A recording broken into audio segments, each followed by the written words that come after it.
Good morning students. आज हम लोग जो हमारी फिजिक्स की फर्स्ट यूनिट है इलेक्ट्रोस्टैटिक, उसी का 5th क्लास हम लोग स्टार्ट कर रहे हैं। और इसमें आज हम लोगों का टॉपिक जो है छोटा सा बहुत ही इंटरेस्टिंग हमारा टॉपिक है। टॉपिक क्या है? जब हम लोग when you charge a rod by rubbing any fur और सिल्क, ठीक है, मतलब जब किसी रॉड को हम किसी सिल्क या फर से जब उसे चार्ज करते हैं तो क्या विजिबल चेंजेस हो सकते हैं इस रॉड में। मान लेते हैं ये रॉड है, ये सिल्क या फर है, जब इसको हम चार्ज कर रहे हैं, ठीक, बाय रबिंग, तो इनमें क्या विजिबल चेंजेस होते हैं हमारे, ठीक है, क्या विजिबल चेंज होते हैं, क्या विजिबल अपीयरेंस होती है रॉड पे कि पता चल जाए हाँ ये चार्ज है, ये पॉजिटिव चार्ज है या ये आपका नेगेटिव चार्ज है, राइट। जैसे मैंने रब किया, क्या हमें कुछ इसमें अपीयर हो रहा है, कुछ पॉजिटिव चार्ज, कुछ नेगेटिव चार्ज, कुछ ऐसा दिख रहा है हमें, या इस पे कुछ दिख रहा है, ऐसा हमें नहीं दिख रहा है। क्या अपीयरेंस चेंज है कि हमने रब किया, बता दीजिए कि हम देखें हाँ, या इसका जो आपका जो वेट है वो बढ़ गया कि हाँ अभी ये भारी हो गया है, इलेक्ट्रॉन इसमें आ गए हैं, या ये हल्का हो गया, इलेक्ट्रॉन इसमें से आप चले गए हैं, ठीक है। तो ऐसा कुछ भी इसमें हमें महसूस नहीं होता, कुछ भी ऐसा अपीयर नहीं होता है, right.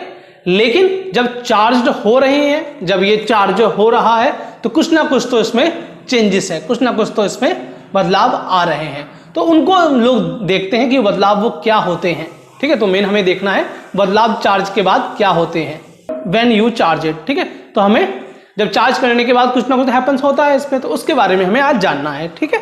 To answer this question, यदि इस आंसर को हमें जानना है, we must look more closely at the structure of atom. तो हमें इस चीज के लिए माइक्रोस्कोपिक जाना पड़ेगा, काफी इसके अंदर जाना पड़ेगा, एटम लेवल की बात हमें करनी पड़ेगी, ठीक है। तो स्ट्रक्चर ऑफ एटम, इस बात को जानना है तो हमें मोर closely at the structure of atom, यानी माइक्रोस्कोपिक जो है इसका, वहां पे पहुंचना पड़ेगा, आखिर क्या बदलाव हो रहे हैं। तो आज हम लोग उन्हीं चीजों को जानने की कोशिश करते हैं, ठीक है। आई होप आपको आज का टॉपिक समझ में आ गया। क्या पढ़ने वाले हैं? पढ़ने वाले सिंपल बता रहा हूं फिर से आपके लिए, पढ़ने वाले ये हैं, यदि एक रॉड को मैं किसी सिल्क से या फर से, ठीक है, मैं इसको रब करता हूं, तो जाहिर सी बात है कुछ ना कुछ इसमें चार्ज आएगा, लेकिन इसका विजिबल अपीयरेंस से हमें कोई चेंज नहीं दिख रहा है, हमें नहीं दिख रहा है। देखो अभी ध्यान से देखिए, अभी भी ऐसे ही है ये, अब मैंने इसको ये चार्ज कर दिया, अभी भी देखिए कोई चेंज दिखा आपके लिए? कोई चेंज नहीं दिखा। इन्हें पास से भी देखूंगा या आप पास से देखो, कोई चेंज आपको नहीं दिखेगा इसमें, ठीक है। लेकिन वास्तव में जब ये चार्ज हुआ तो कुछ ना कुछ इसमें, कुछ ना कुछ तो चेंज हुआ, कुछ ना कुछ तो हैपनिंग हुई होगी यहाँ पे, तभी तो ये आपका चार्ज हुआ है। तो इस क्वेश्चन का आंसर हम लोग जानते हैं। इस क्वेश्चन का आंसर जानने के लिए है हमें थोड़ा सा स्ट्रक्चर ऑफ एटम के और क्लोज जाना पड़ेगा, ठीक है। और माइक्रोस्कोपिक जो व्यू होता है हमारा, वहां हमें पहुंच के इसकी एनालिसिस करनी पड़ेगी। तो आइए स्टार्ट करते हैं हम आज का टॉपिक। जब हम स्ट्रक्चर ऑफ एटम की बात करते हैं, ठीक है, so the structure of atom can be describe in terms of 3 particles. कोई भी स्ट्रक्चर ऑफ एटम है तो वहां हम 3 पार्टिकल्स के बारे में बात करते हैं, उन्हें डिस्क्राइब करते हैं। फर्स्ट हमारा पार्टिकल जो होता है वो होता है हमारा नेगेटिवली चार्ज इलेक्ट्रॉन। तो पहला पार्टिकल, जो 3 पार्टिकल हम लोग एटम के लिए बात करते हैं, तो पहला होता है हमारा नेगेटिवली चार्ज इलेक्ट्रॉन, दूसरा होता है पॉजिटिवली चार्ज्ड प्रोटॉन, और तीसरा होता है अनचार्ज्ड न्यूट्रॉन। तीसरा होता है हमारा अनचार्ज न्यूट्रॉन, ठीक है। अब बात करते हैं प्रोटॉन और neutron. So the proton and neutron are the combination of other identical quarks। ये हम लोग पहले भी हम आपको बता चुके हैं, ठीक है। जो प्रोटॉन और न्यूट्रॉन होते हैं ये एक दूसरे आइडेंटिटी होती है, ठीक है, जिससे बनते होता है क्वार्क। और क्वार्क का जो चार्ज होता है वो आपको ध्यान होगा क्या होता है, ±1/3 and ±2/3 +2/3 times of the electron charge, ठीक है। अब ये क्वार्क क्या होता है, ये कभी भी हम लोग ये आइसोलेटेड नहीं लेते हैं, कभी भी हम लोग इंडिविजुअल या इंडिपेंडेंट नहीं लेते हैं। ये जब भी लिया जाता है तो ये कॉम्बिनेशन या पेयर में ही लिया जाता है, पेयर में होके फिर से ये एक हो जाता है। ध्यान होगा क्वांटाइजेशन ऑफ चार्ज में हम लोगों ने इसके बारे में जिक्र की थी, ठीक है। तो बहुत ज्यादा हम लोग बात नहीं करते हैं, बस ये ध्यान रखना है कि आइसोलेटेड जो क्वार्क होते हैं, आइसोलेटेड क्वार्क हम लोग ऑब्जर्व नहीं करते, इन्हें इंडिपेंडेंट हम लोग नहीं लेते, जब भी लेते हैं तो पेयर में ही लेते हैं। क्वांटाइजेशन ऑफ चार्ज में हम लोग चीजें पढ़ चुके हैं थोड़ा सा, ठीक है। अब और बात करते हैं the proton and neutron in an atom make up A small very dense core called nucleus. तो हमारे प्रोटॉन और जो न्यूट्रॉन होते हैं ये मिलके जो हमारा एटम है उसमें एक बहुत छोटा और बहुत डेंस एक कोर बनाते हैं। कोर आपको यदि अर्थ का स्ट्रक्चर ध्यान हो तो कोर कहां होती है, बिल्कुल अंदर होती है कोर, राइट। तो यहां भी एटम के जो बिल्कुल इनर पार्ट है वहां हमारी कोर होती है जिसे हम कहते हैं न्यूक्लियस। तो न्यूक्लियस में हमारा क्या क्या होते हैं, न्यूट्रॉन और प्रोटॉन, राइट। न्यूट्रॉन और प्रोटॉन से हमारा वो न्यूक्लियस बनता है। वो काफी स्मॉल, बहुत छोटा होता है, बहुत डेंस होता है, राइट। डेंस मतलब क्या हुआ, जहां की स्पेस ज्यादा ना, कम स्पेस हो, लोग ज्यादा हो, उसे कहते हैं डेंस। ठीक है। अब जो न्यूक्लियस है उसकी डायमेंशन क्या होती है, with the dimension of order, dimension होती है 10 की पावर -15 मीटर, जिसे कहते हैं हम लोग femtometre, right. Surrounding the nucleus are electron. अब जो न्यूक्लियस के सराउंडिंग है वहां क्या होते हैं, हमारे इलेक्ट्रॉन्स होते हैं। Extending out to distance of order 10 की पावर -10 मीटर। और ये एक्सटेंड, ये 15 हो गया इसका, इसके आसपास 10 की पावर -10 मीटर तक हमारे जो इलेक्ट्रॉन हैं वो वहां पे रहते हैं, ठीक है, या सराउंड करते हैं फ्रॉम द न्यूक्लियस। न्यूक्लियस से 10 की पावर -10 मीटर के डिस्टेंस तक हमारे जो, ठीक है, हमारे जो इलेक्ट्रॉन होते हैं वो वहां पे उसके सराउंड करते हैं, ठीक है। एक एग्जांपल लेके यदि हम बात करें, ठीक है, ताकि बात समझ जाए कि न्यूक्लियस कितना बड़ा होता है। यदि मैं 1 किलोमीटर के डायमीटर की, आपके 1 किलोमीटर के ज्यादा मानते हैं, फ्यू किलोमीटर के डायमीटर की बात करूं, आप जहां भी रहते हैं वहां से एक डायमीटर ले लें या आप रेडियस ले लें, ठीक है, लगभग ये लगभग 2 किलोमीटर की, ठीक है, ये चारों तरफ पूरा कोई भी चारों तरफ, उसमें मान लीजिए सेंटर पे एक टेनिस बॉल रखी है, ठीक है, समझ रहे हैं। 2-3 किलोमीटर का आप एक पूरा एक गोला ले रहे हैं बहुत बड़ा, वहां पे एक छोटी सी एक टेनिस बॉल रखी है, तो वो एक्चुअली न्यूक्लियस होता है। जो टेनिस बॉल है, मतलब समझ रहे हैं कंपैरेटिवली कितना स्मॉल होता है ये, एटम का कितना छोटा पार्ट होता है ये आपका न्यूक्लियस, ठीक है, लेकिन बहुत स्मॉल लेकिन बहुत ज्यादा डेंस होता है ये, ठीक है। Okay, the negatively charge electron are held within a atom by the attractive electric forces exerted on them by the positively charge nucleus. अब जो नेगेटिवली चार्ज जो इलेक्ट्रॉन उसके आसपास घूम रहे हैं, उसके पास में घूम रहे हैं, ठीक है, अब वो क्यों घूम रहे हैं वहां पे, क्योंकि वहां पे अट्रैक्टिव इलेक्ट्रिक फोर्स है जो पॉजिटिवली चार्ज जो न्यूक्लियस है, ठीक है, वो उससे लग रहा है, इसलिए वो फोर्स जो है वो उसको उससे बाहर ज्यादा दूर तक जाने नहीं दे रहा है, इसलिए वो उसके आसपास ही घूम रहे हैं। जैसे शहद के आसपास मक्खियां घूमती रहती हैं, एक उनका भी फोर्स होता है एक शहद का, ठीक है, और या कहें जैसे गुड़ का, ठीक है, एक फोर्स हुआ वहां पे जो उनको अट्रैक्ट करता है, उनको आसपास ही घूमने देता है। वैसे सेम यहाँ पे है, न्यूक्लियस जो पॉजिटिव चार्ज है उसका एक अट्रैक्टिव आपका अट्रैक्टिव इलेक्ट्रिक फोर्स है, जिससे कि जो इलेक्ट्रॉन उसके पास में सराउंड हो रहे हैं वो हमेशा घूमते रहते हैं वहां पे, ठीक है। The proton and neutron are held within the stable atomic nuclei. और जो प्रोटॉन और न्यूट्रॉन है वो हमेशा ही हमारे स्टेबल एटॉमिक न्यूक्लियाई में रहते हैं, जो न्यूक्लियस है उस पर बने रहते हैं। क्यों रहते हैं, बाय द अट्रैक्टिव इंट्रैक्शन, जो उनका एक अट्रैक्टिव इंट्रैक्शन होता है, इसे बोलते हैं स्ट्रॉन्ग न्यूक्लियर फोर्सेस, ठीक है। Due to strong nuclear forces वो न्यूक्लियस में ही बने रहते हैं, कौन, न्यूट्रॉन और प्रोटॉन, ठीक है। That overcomes the electric repulsion of the protons. और जो स्ट्रॉन्ग न्यूक्लियर फोर्स है वो इनका जो आपका इलेक्ट्रिक रिपल्सन है उनको ओवरकम करता है, इसलिए वो हमेशा आपस में अटैच रहते हैं, न्यूक्लियस में बने रहते हैं, ठीक है। The strong nuclear force has a short range. देखो जो भी चीज स्ट्रॉन्ग होगी उसकी रेंज हमेशा ही कम होती है। आप बहुत तेज भागोगे तो कुछ ही दूर तक दौड़ पाओगे, धीरे धीरे चलोगे तो काफी दूर चलोगे, लेकिन बहुत तेज दौड़ोगे तो कुछ ही दूर तक चलोगे। कोई भी चीज हो गई आपकी कुछ देर तक ही वो चीज रहती है, बहुत ही स्ट्रांग है तो कुछ देर तक ही इसकी रेंज हमेशा शॉर्ट होती है, ठीक है। हाँ, the strong nuclear force has a short range and it effects do not extend far beyond the nucleus. और इसका जो आपका इफेक्ट है वो हमारे न्यूक्लियस से बाहर नहीं जा पाता है, तो उसी के अंदर ही रहता है। तो वो आपका न्यूट्रॉन और प्रोटॉन दोनों हमारे वहीं पे रहते हैं ड्यू टू न्यूक्लियर फोर्सेस, ठीक है, स्ट्रॉन्ग न्यूक्लियर फोर्स, ठीक है। अब मैं एक आपके डायग्राम के थ्रू आपको ये बात को समझाता हूं, ठीक है। तो ये मैंने एक एटम का आपका डायग्राम आपका बना दिया है, ठीक है। आइए बात करते हैं। तो हम लोग बात कर रहे थे जो स्ट्रॉन्ग न्यूक्लियर फोर्सेस की वजह से आपका न्यूक्लियस में हमारे न्यूट्रॉन और प्रोटॉन आपके रहते हैं।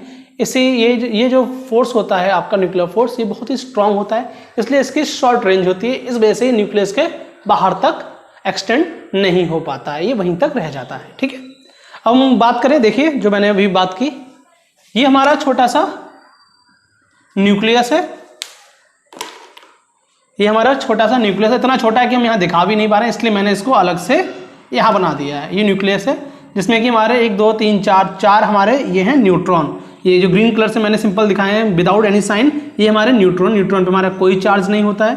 और ये हमारे 3 जो हैं ये हमारे प्रोटॉन, इनमें पॉजिटिव चार्ज है। ठीक है, बाकी जो इलेक्ट्रॉन है मैंने कहा था ये फ्रीली मूव, इसके बाहर घूमते रहते हैं, लेकिन एक फोर्स होता है जिससे ये अट्रैक्ट रहते हैं, न्यूक्लियस के आसपास से ये घूमते रहते हैं विद इन 10 की पावर -10 मीटर की जो लिमिट है उसमें ये फ्रीली घूमते रहते हैं। ठीक है, और ये होता है, इसकी रेंज क्या होती है -15, ये 1 फेम्टोमीटर का होती है इसकी डायमेंशन। ठीक है, न्यूक्लियस हमारा इतना बहुत छोटा होता है। मैंने एग्जांपल भी दिया आपके लिए, यदि आप मान रहे हैं कि आप 2-3 किलोमीटर जो रेडियस का आप एक पूरा सर्कल बनाएं या कहीं भी आप खड़े हैं, तो जस्ट आप इमेजिन करें कि आपके 2-3 किलोमीटर जो चीज़ें हैं वो हैं, तो उसमें जो छोटी सी एक जो टेनिस बॉल होती है वो यदि सेंटर पे रखेंगे आप, उतना बड़ा न्यूक्लियस होता है, मतलब वो बहुत ही छोटा होता है।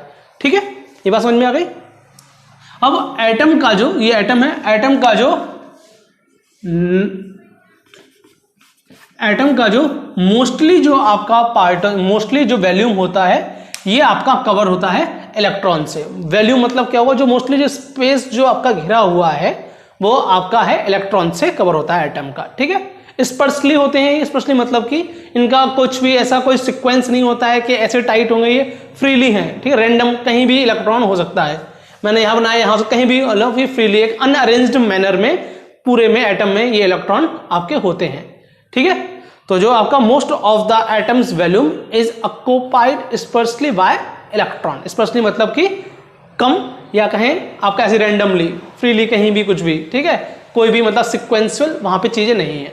ठीक है, और जो एटम का जो मास होता है वो 99.9% of mass covered in nucleus. ठीक है, 99% ऑफ जो मास है, 99.9% जो मास है ये हमारा न्यूक्लियस में होता है किसी भी एटम का, क्योंकि यहीं पे बहुत टाइटली बॉन्ड हमारे न्यूट्रॉन और प्रोटॉन होते हैं। ठीक है, इलेक्ट्रॉन बाहर होते हैं, ठीक है, एटम में ही होते हैं, न्यूक्लियस के बाहर होते हैं और वो बहुत ही कम होते हैं। ठीक है, वॉल्यूम उनका ज्यादा होता है लेकिन मास इनका ज्यादा है। ठीक है, ओके, ये बिल्कुल वही बात है जैसे घर में बहुत सारे आपके कमरे हैं, पर एक कमरे में मोस्टली लोग हैं, तो वो आपका मास उस रूम में आपका ज्यादा हो जाएगा एज कंपेयर टू अदर। ठीक है जी, ये बात सही है। फिर हम लोग बात किए सबका मास क्या क्या होता है, तो प्रोटॉन जो है पॉजिटिव चार्ज होता है, इसका मास होता है 1.673 इंटू 10 की पावर -27 kg। ठीक है, न्यूट्रॉन की बात करें तो उसमें कोई चार्ज नहीं होता, इसका ये मास ऑलमोस्ट सेम होता है 1.675, वो भी मैं 3 डिजिट पे पहुंच गया हूं। ठीक है, इसलिए वरना आप 6 7 की बात करें, ये आप 3 और ये 5 हटा दें तो ये बिल्कुल सेम है, और जनरली सेम ही मानते भी हैं। ठीक है, 1.67 × -27 kg होता है। बात करते हैं इलेक्ट्रॉन नेगेटिव चार्ज होता है और इसका मास होता है 9.109 × पावर -31 kg। ठीक है, जनरली प्रोटॉन और न्यूट्रॉन का जो मास का मैग्नीट्यूड है वो बिल्कुल सेम होता है, एग्जैक्ट होता है। इलेक्ट्रॉन का थोड़ा सा कम होता है। कितना कम होता है इलेक्ट्रॉन? 2000 टाइम्स हमारा इलेक्ट्रॉन का मास कम होता है। 2000 टाइम कैसे आता है वो भी हम लोग देखेंगे अभी। ओके, तो 2000 टाइप कैसे होता है आइए देखते हैं। ठीक है, ये हमारा प्रोटॉन का मास है 1.67 × 10 की पावर -27 kg। इसको हम सीधे इससे डिवाइड कर देते हैं। ठीक है, अब ये मेरा जब ये माइनस है ये ऊपर जाएगा प्लस में, तो क्या हो जाएगा ये 1.67 × 10 की पावर -27, और ये ऊपर जाएगा प्लस हो जाएगा, यानी हो जाएगा +31/9.109। तो ये क्या आया हमारा 1.67/9.109 × 10 की पावर 4। ठीक है, -27 + 31 यानी माइनस प्लस माइनस हुआ। ठीक है, तो 31 में 27 गया, 4 बचा, साइन जो बड़ा है उसका आएगा 4 आ गया। ये इसको हम लोग डिवाइड कर लेते हैं, 1.67 को 9.1 से ही डिवाइड कर लेते हैं, सिंपल। ठीक है, सी ये हमारा 1 से भी नहीं जाएगा। ठीक है, यहाँ देखिए दोनों इक्वल कर लें हम यदि, तो एक मिनट इजी कर लेते हैं, 1.67 अपॉन 1.10 कर लेते हैं। पॉइंट के बाद दोनों में आपके दो डिजिट हैं, सॉरी डिजिट, तो ये हमारा ये कैंसिल कर लेते हैं। आइए अब देखते हैं, ये 910, यहाँ पॉइंट लगा देते हैं, हमारा ये 0 बढ़ जाएगा। ठीक है, और ये हमारा कितना आएगा फिर, ये हमारा लगभग आएगा 1,910 माइनस करते हैं 0 0 6 में से 9 गया, ये बचा हमारा 7, पॉइंट लगा 0 बढ़ा देते हैं। और अब ये कितना आएगा हमारा 910 को किससे मल्टीप्लाई करें हम लोग, 7 9 63, 8 से करके देखते हैं ज़रा, तो ये हम लोग 0 8 2, तो यह क्या 7 2 8 0 0, ये हमारा आया 2, ये आया 3, लगभग हमारा आया ये 0.18। ठीक है, इसका यदि अप्रोक्सीमेशन ले लें तो कितना आ जाएगा, ये 0.2 आ जाएगा अप्रोक्स। ठीक है, तो ये आ गया हमारा पॉइंट, ऊपर लिख रहा हूँ 0.2 इंटू 10 की पावर 4। ठीक है, यानी कि 0.2 इंटू 1 2 3 4 मल्टीप्लाई करूँ तो क्या हो जाएगा, ये 2000। ठीक है, तो हमारा जो इलेक्ट्रॉन का, जो प्रोटॉन का और न्यूट्रॉन का जो मास होता है वो इलेक्ट्रॉन के 2000 टाइम्स होता है, इलेक्ट्रॉन के 2000 टाइम्स होता है लगभग। ठीक है, और हमारा जो एटम होता है उसका जो आपका एटम का 99.9% जो मास है ये हमारा न्यूक्लियस में ही कंसंट्रेटेड होता है। ठीक है, और जो most of the atom's volume है is occupied specially by the electrons. ठीक है, तो हमारा बात करें charge of the electron and proton are equal in magnitude, जो हमारे चार्ज हैं इलेक्ट्रॉन और प्रोटॉन में, और प्रोटॉन में वो हमारा उनका मैग्नीट्यूड ऑलमोस्ट इक्वल होता है। साइन अलग है, ठीक है, वैसे हमने यहाँ लिखा नहीं है, साइन वैसे अलग होता है, बाकी चार्ज इनका सेम ही होता है, 1.6 × 10⁻⁹ कूलम। ठीक है, और जो मास है वो भी हमारा इनका प्रोटॉन और न्यूट्रॉन का मास हमारा सेम होता है। ठीक है, इतनी बात। Okay, so the negative charge of electron is the same magnitude of the positive charge of the proton. ठीक है जी, in a neutral atom number of atoms, in a neutral atom क्या होता है, number of electrons equals to the number of protons in the nucleus. ठीक है, इन neutron atom, neutral में क्या हो, न्यूट्रल एटम। ठीक है, जब न्यूट्रल एटम की बात करें, इसमें कोई चार्ज नहीं है, तो क्या होगा, न्यूट्रल एटम हमारा number of electrons equal to the number of protons in the nucleus. Nucleus में हमारे नंबर ऑफ इलेक्ट्रॉन्स और प्रोटॉन्स दोनों ही इक्वल होंगे। And net electric charge exactly 0, तो नेट हमारा जो चार्ज है वो एग्जैक्टली उसमें 0 हो जाएगा। ठीक है, अब द नंबर ऑफ प्रोटॉन्स और electrons in a neutral atom, एक न्यूट्रल एटम में नंबर ऑफ प्रोटॉन्स हैं और नंबर इलेक्ट्रॉन दोनों ही इक्वल हैं। ठीक है, दोनों ही न्यूट्रल है, उसमें दोनों प्रोटॉन और न्यूट्रॉन दोनों ही, सॉरी प्रोटॉन और इलेक्ट्रॉन दोनों ही हमारे इक्वल होंगे neutral atom. The element is called atomic number of element, उसको कहते हैं हम लोग, वो एलिमेंट का एटॉमिक नंबर है। इफ वन और more electron from an atom, ठीक है, इफ वन और मोर इलेक्ट्रॉन आर रिमूव्ड, यदि हम एक या एक से ज्यादा इलेक्ट्रॉन को रिमूव करते हैं एटम से, तो what remains is called positive ion, तो एक हमें पॉजिटिव आयन मिलेगा। कब मिलेगा पॉजिटिव आयन, जब हम एक या एक से ज्यादा इलेक्ट्रॉन को रिमूव करेंगे एटम से। ठीक है, जी, जब एक इलेक्ट्रॉन आपका रिमूव होगा तो क्या होगा, पॉजिटिव आयन मिलेगा। कल हमने बात ही की थी गिवर और टेकर की ट्राइबल इलेक्ट्रिक सीरीज में, वही बात है ये। A negative ion in an atom that has gained one और मोर इलेक्ट्रॉन, अब जो नेगेटिव आयन कब मिलेगा, जब वो एक, ठीक है, एक उसको negative ion is an atom has gained one और मोर इलेक्ट्रॉन, जब एक या एक से ज्यादा इलेक्ट्रॉन उसको मिलेंगे, वो गेन करेगा, तो वहां पे नेगेटिव आयन होगा। यदि दे रहा है वो तो पॉजिटिव आयन हो गया, वो ले रहा है वो तो वो नेगेटिव आयन हो गया। द गेन और loss of electrons is called ionisation. ठीक है, यही जो इलेक्ट्रॉन का गेन है या लॉस है, इसे कहते हैं हम लोग आयोनाइजेशन ऑफ इलेक्ट्रॉन, जिसे हम केमिस्ट्री में आयंस वगैरह पढ़ते हैं, वही हमारा आयोनाइजेशन है ये। ठीक है, अब बात करते हैं हम लोग थोड़ा सा, ठीक, मैक्रोस्कोपिक लेवल की बात करते हैं।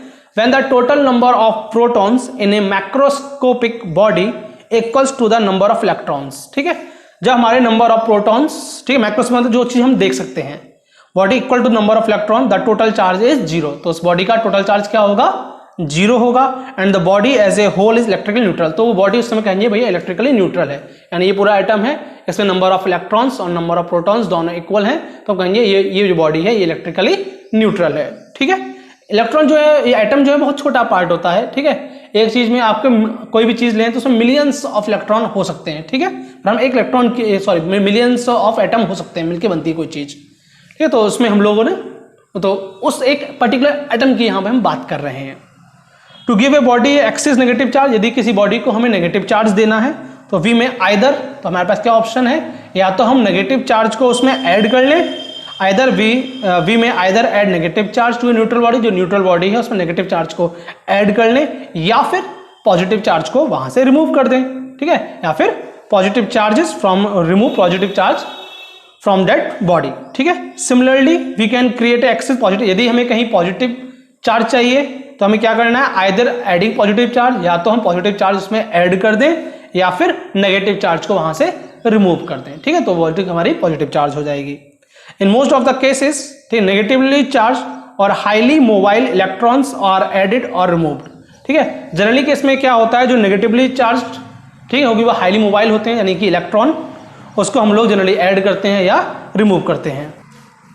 So when we speak of the charge of a body we always mean in its net charge when we speak the charge of, जब हम बॉडी के चार्ज की बॉडी की बात करते हैं तो जनरली हम बात कर रहे हैं नेट चार्ज की। ठीक है, जब भी हम बात करते हैं कि बॉडी में इतना चार्ज है या सिर्फ इतने इलेक्ट्रॉन, सॉरी इतना चार्ज है, इतना कूलम चार्ज, हम बात कर रहे हैं नेट चार्ज की। ठीक है, टोटल अलजेब्रा होने के बाद जो बचता है कैलकुलेशन के बाद उसे कहते हैं नेट चार्ज। ठीक है, net charge is always a very small fraction, net charge हमेशा ही बहुत ही छोटा फ्रैक्शन होता है एक। ठीक है, ऑफ द टोटल पॉजिटिव और negative charge of the body. ठीक है, नेट चार्ज हमेशा ही बहुत छोटा फ्रैक्शन होता है of the total positive charge और negative charge of the body. ठीक है, तो समझ गए आप बॉडी हमारी चार्ज कैसे होती है।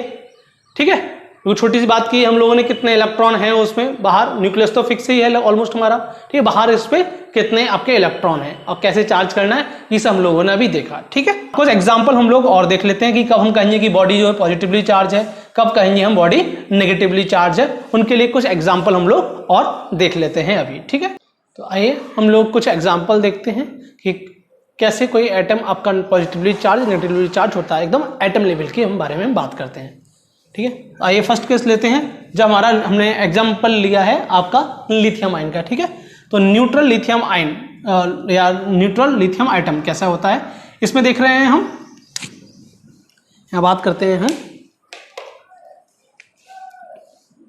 प्रोटॉन। ठीक है,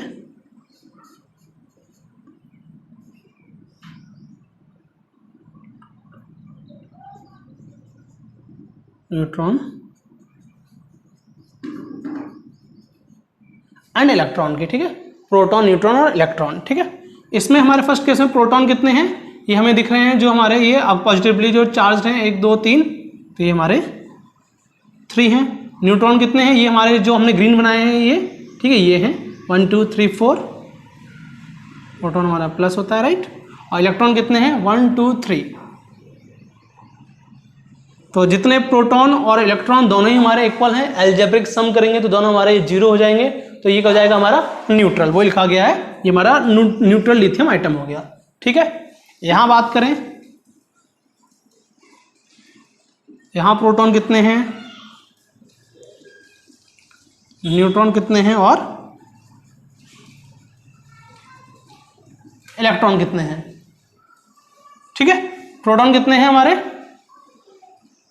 प्रोटॉन पॉजिटिव चार्ज 1 2 3 3 हैं। न्यूट्रॉन कितने हैं 1 2 3 4। इलेक्ट्रॉन कितने हैं 2। अब यहां प्रोटॉन और इलेक्ट्रॉन को जरा सॉल्व कर दो, कितना आएगा हमारा +1। +1 मतलब क्या हो गया, ये हमारा पॉजिटिवली चार्ज हो गया, पॉजिटिव लिथियम आयन हो गया। ठीक है, क्योंकि हमारा प्रोटॉन और इलेक्ट्रॉन को यदि हम देखें तो इसमें हमारे प्रोटॉन जो है वो एक्सिस में है, इलेक्ट्रॉन हमारे डिफिसिट हो रहे हैं। ठीक है, तो फिर हमारा क्या हो जाएगा, ये पॉजिटिव चार्ज हो जाएगा। ठीक है, नेगेटिव की बात करें हम, नेगेटिव लिथियम आयन की, तो उसमें कितने होंगे प्रोटॉन,